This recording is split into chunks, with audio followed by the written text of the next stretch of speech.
आज आळूच्या वड्या करायच्या होत्या. आळूचे पानं वगैरे आणले होते मम्मीने मार्केटमध्ये जाऊन आणि थोडाफार भाजीपाला पण आणला होता.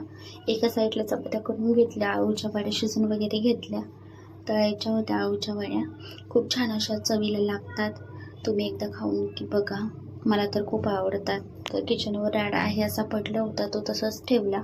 कपडे वगैरे आणले बाहेरून आणि घडे वगैरे घालून ठेवला. बाकीचे काही छोटे मोठे कामं राहिले होते ते पण करून घेतली. किचन वगैरे क्लीन केल्याशिवाय किचनमध्ये जावंच वाटत नाही, त्यामुळे किचन वगैरे पण क्लीन करून घेतलं होतं. आमच्या मॅडमला काही झोपच येत नाही. रात्रीचे 11 वाजले होते आणि आजीसोबत अशी मस्ती चालू होती आमची. मॅडमला टी व्ही बघायला तर खूप आवडते, म्हणजे खूप जास्त आवडते. टी व्ही तर आमची फेवरेट आहे. कोण काय बोललं तरी लक्षात येत नाही, फक्त टी व्हीच बघायची असते.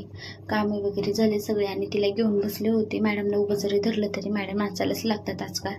तर आजच्या पुरती एवढंच होतं. भेटूया उद्याच्या ब्लॉगमध्ये. तर बाय.